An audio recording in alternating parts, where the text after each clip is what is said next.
Hey guys, and welcome back to the channel. This is Mel's Gaming, here with another Call of the Wild video. This is just another recent highlights video of diamonds and rares I have found recently, starting off with a piebald blacktail doe that was just right outside a lodge, just chilling.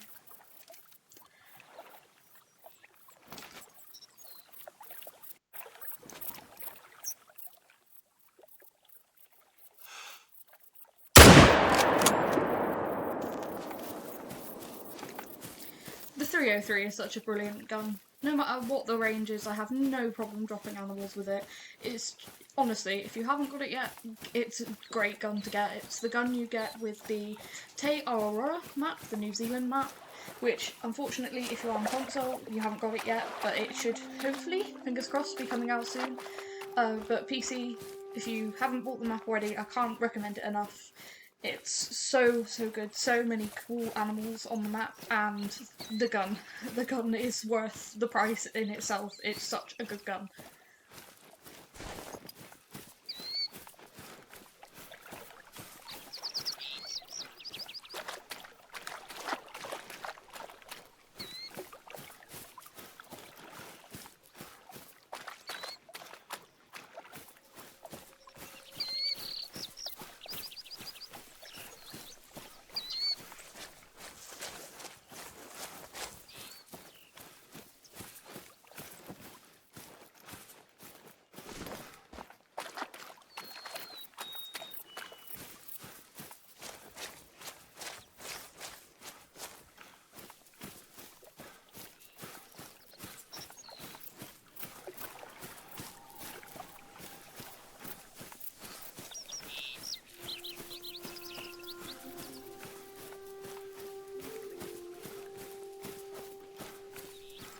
I do love the piebald pattern for the blacktail. I think they look so pretty.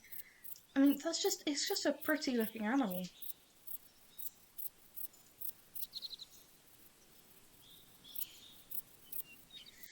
And then moving swiftly on to another clip from Aurora. This time again hunting feral goats at one of my favourite feral goat locations. Trying to rack up more diamond goats because, I've got to be honest, they're one of my favourite diamonds in the game now. Their horns just look incredible, and I'm trying to get as many different fur variations as diamonds as possible. And coming here, I spotted another big set of horns just behind this tree. Level 5 goat, which was actually a fur type I don't have. It's the white fur type. The fur types I have had diamonds on up until this point were the dark brown, which is the white body with the dark brown neck, the black brown, which is the orangey colour and brown, sort of brown and black colour, yeah, and the standard brown, which actually looks a bit pink. I didn't want to take that angle really with the 243. I mean, the 243 is great, but I'm always overcautious. So I tried to get this guy to move using the 2-2 strap, which, if you don't know, is just pop a 2-2 bullet near the animal you're wanting to shoot just to make it go alert, and then it tends to give you a better position for you to shoot it.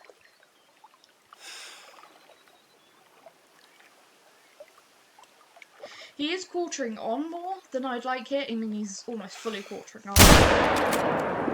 But I knew I could get into a single lung from that angle, and he started dropping very quickly, so I knew I'd got lung, that's all you need. Single lung is all you need. As long as you hit a vital, then you're golden.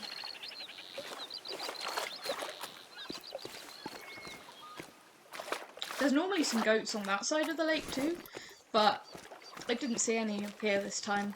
But I'd already got what was hopefully going to make a diamond on the ground, so not too disappointed to not see any. Although it's not uncommon with these goats to see more than one level 5 in the same area, in the same herd. I have had 3 or 4 instances now of seeing level 5s in this, like, within a couple 100 meters of each other, if that. Sometimes, like, I had one where they were in the same herd, and one was a troll and one was a big diamond. So it's never worth it's never like just have a look, is what I'm trying to say. If you've shot something, always just look around and see what's fleeing, see what's moving as you're doing that, as you're going to pick it up, or just after you shot it, because you never know what might have just been stood behind a tree and you didn't see it. It's happened to me a couple of times. I've taken a shot and then something else pops out. And as you can see, the goats come back very quickly, so you can see they had already stopped and were coming back by the time I got to pick this guy up. And he made diamond, and I was so happy that he made diamond. Only just a diamond, by 1 point something, but so pleased to have a different fur type, because despite the white goats seem to be like one of the most common fur types, I just couldn't get a diamond one, and I don't know why. It was just, well, not bad luck, because I've got other diamonds and I'm always grateful for any diamonds, but just weird luck, I suppose, that I hadn't been able to get a diamond white fur type. So I was really, really, really pleased to have a different fur type, because I just love the goats. I think the models look so good. Like, the horns and the curls and the big beards, I think they look really awesome. I then hopped over to Parque Fernando for a quick hunt. I was looking mainly for mule deer, considering they have now been fixed, and so they can make level 5 and they can make diamond. I have shot one, and I'm always happy to add more diamond deer to the lodge, because deer are probably my favourite, like, species. Any deer species, I just love them. I just think they're fantastic. Anything with antlers. And then I spotted that. A 9 legendary red stag.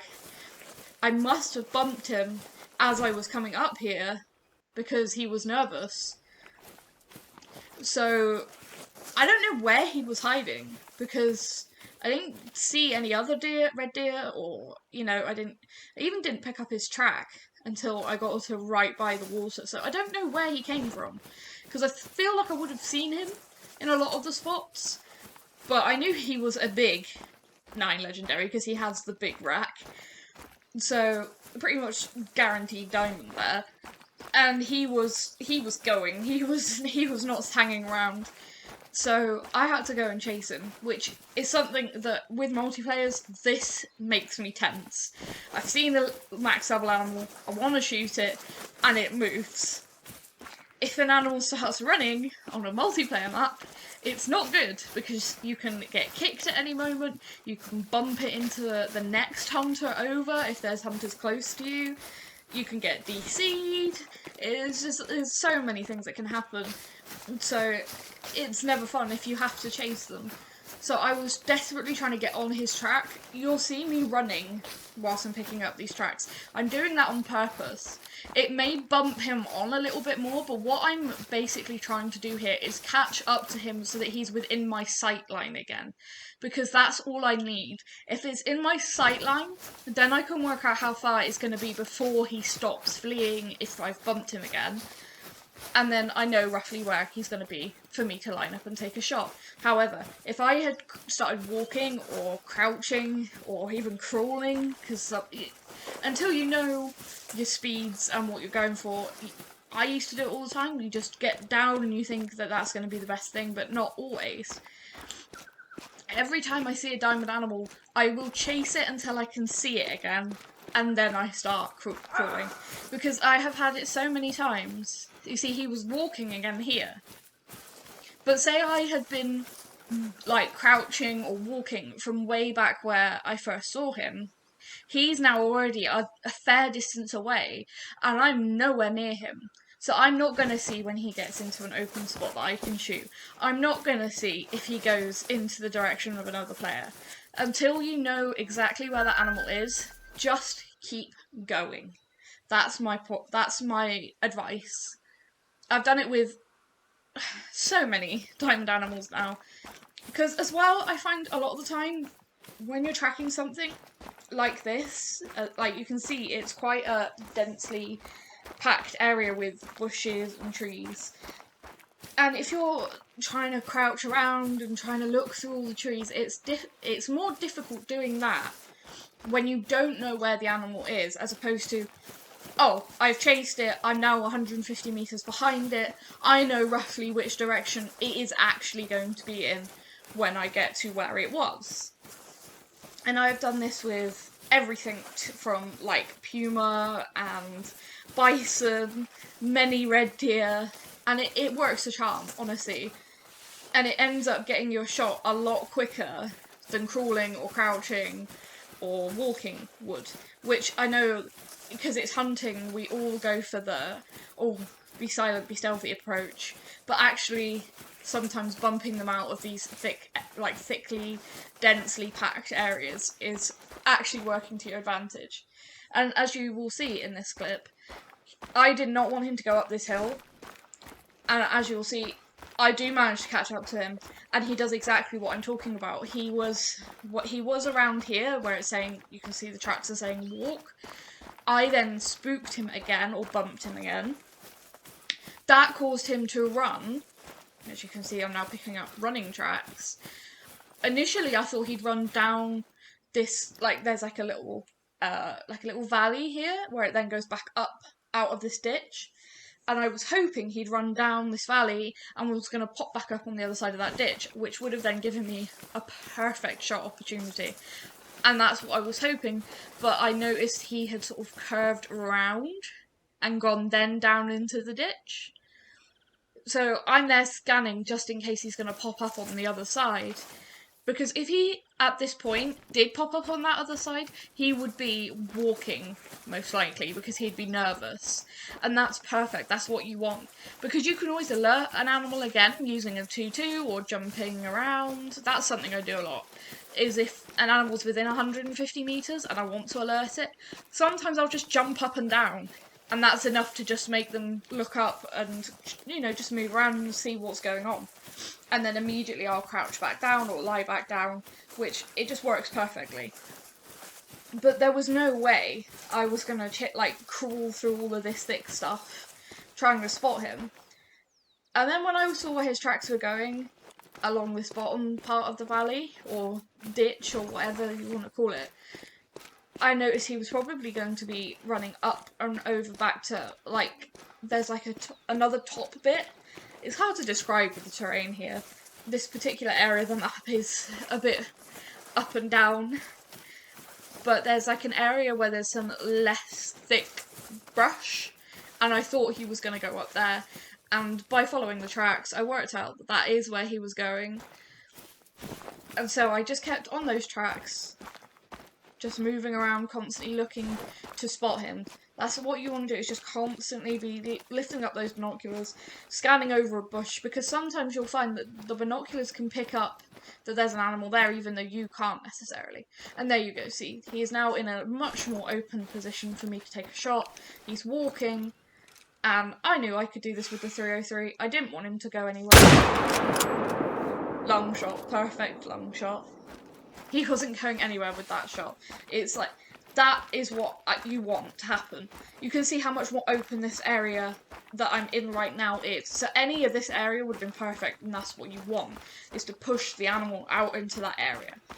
Because even if he'd been in one of those bushes, I wouldn't necessarily have wanted to take that shot, because you can't always see. And if you can't spot and get a spotting outline, I'm not going to risk taking a shot that is not necessarily going to go where I want it to go. Especially with, I've noticed recently that when I've taken a few shots, that bushes have actually deflected the bullet. I had this happen with a legendary jackal on a multiplayer, from which I then got disconnected, and I never got my jackal. But the shot would have been perfect, but it must have been the smallest twig in front of it. It was ridiculous. I watched it on, watched the footage back to see if it was just me messing up or if the shot went off, and you could see where the shot hit, and it was just this tiny piece of bush. But legendary red deer just looks so awesome. The true racks for red deer, they just are so cool. I'm so thrilled with them. I just love this amount of tines and the split tines. You've got those nice big curved brow tines, and then those crowns on the top. Just so much mass, so many tines. It looks awesome. I was trying to get a cool looking screenshot for the harvest screen, and I thought a piece of his antler in the background would look awesome. That's just such a cool looking animal. So pleased. And he's actually really big. He was well above what they need to be for diamond. And I was just trying to get a screenshot with that whole head of antler in, and they're just awesome. Like, how can you not love big red deer? They just look awesome. Like I said, with the way that that antlers have been done, with all that mass and all of those tines. Oh, and especially with the model redesign of giving them those big thick necks like they would actually have in real life during the rut. That, it just makes me so happy. I love hunting red deer. They're one of, if not my favourite species on the entire game. I just love them. I think they're absolutely fantastic. And Parquet is great for them. And so is Tate Aurora. Again, if you haven't got the map, it is extremely worth getting if you can get it. Because, yeah, whether you're on PC or console, and when it does come to console, I recommend it. I will be buying it from my console account, even though I've got it on PC. It's that good. And then I jumped back over to Vahonga multiplayer, and once again, there was a ton of Gemsbok in the spot that I've talked about in a couple of videos now. It seems to be a fairly new thing because I haven't seen Gemsbok like this here before. But this is in the Fever Tree Forest in the bottom left side of the map. There is a small-ish lake down there, and if you go there in the morning or the evening, I found works best. I think this was like 6 AM, 5 or 6 AM. No, it must have been like 6 AM because it's quite bright. And ton of Gemsbok there, and a huge level 4 female. Now, this spot, it depends on what you feel when you're playing this game. Personally, I like stuff to be fair chase. So, not stuck and not glitched, or, you know, like when animals get glitched and they don't move and stuff. And there's some of these that were on that cliff face with that level 4 that definitely were stuck. Like, you'll see me in a minute shooting the ones that get stuck. But at this point, I could see that they were still moving around quite a bit. And I'd seen her come down to drink, so I knew she wasn't stuck. So I was quite happy to take that. But there was a lot that do end up getting stuck there. So if you're on an XP or money grind, it's so brilliant because the Gemsbok give about 1,000 cash each. So if you need money, come to this Gemsbok spot, and even if they don't get stuck, you can just let rip with the 300 or the 303, if you've got the 303, and you can decimate a herd. Like, the hunting pressure is insane after I've been to one of these spots. So again, if you want to clear hunting pressure, just go to this spot, and if you've got Gemsbok there, just shoot as many as you can. It's that good. Now, because of where she was stood, I couldn't get a spot on her when I moved. But I knew that that would be a good enough position to take her. See, you can see there's a lot of them there that it says fleeing, and they're not fleeing, they're just stood there, frozen, which is because they've got stuck on this cliff. However, when I shot that female, you could see that she did run off, so she wasn't stuck, and I'm happy with that, because I don't really want to shoot a diamond that's stuck. That nail looks so big, and see the boom, something there. It's so weird because it's not all of them, and they don't always do it, and it's not always for very long. But you could see there that after just a split second, most of them became unstuck. And then there was still a big group that were stuck. So it's interesting. I wonder what triggers that, and what it actually is that triggers them becoming unstuck, whether it's a distance thing. Because I have found a couple of times that the closer I've got them, then they've become unstuck. But considering I'm still levelling up on this account, I figured I'd let rip with the 300 and shoot as many of the stuck ones as possible just for some cash. Because at the end of the day, it's not something in the game that I've caused, it's just something in the game that's a bit buggy, sadly. But if it's there, I'm going to use it to get some money in XP. It really, really has helped with the grind.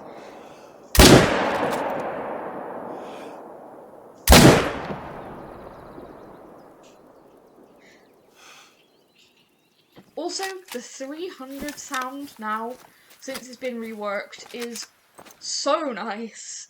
It's not as brutal sounding as it used to be. but the thwack sound when you shoot is just great.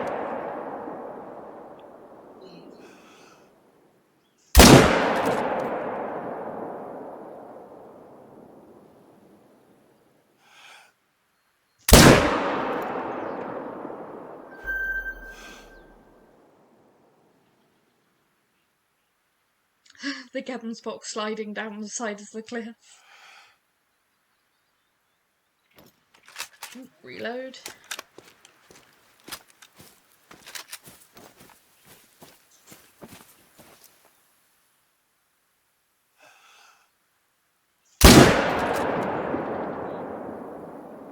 And then you can see the bottom herd became unstuck, or they finally spooked, I guess. There you go, you can see how heavy that one was, like stuck / glitching, bobbing up and down like that. When that bottom herd spooked, I did check just to see that there wasn't any more level 4 females or any level 5 males that I should shoot, but there wasn't, so I was quite happy with just going and then picking up what was already dead, and if I saw any more stuck ones that were still stuck by the time I got over there, then I would have just shot them point blank range. Because at the end of the day, like I said, it's not something I've caused. It seems to be a universal thing on pretty much every multiplayer map I've been on has had this. So it's everywhere, and everyone can go and do it. It's, like I said, I wouldn't necessarily want to get a diamond that was actually stuck. As you could see, that female wasn't stuck because of the way she fleed afterwards. That you could see with the stuck one, when I shot one and it was still bleeding out, it just stood still, as opposed to actually fleeing like she did. I wasn't exactly sure, I couldn't remember, to be honest, where she had gone after I'd shot her, because I'd shot so many at this point. So I just decided to have a look up here, just in case she'd run back there. And then I thought, I'll go and pick up everything that I know roughly where it drops, and see if she's amongst them, and if not, then I can, hopefully, once I've picked up all of those, it'll get rid of some of the tracks. It will get rid of just some of the blood. You can hear a herd of wildebeest disappearing as well in the background. There was quite a decent herd of wildebeest back there. So much blood, so many Gemsbok.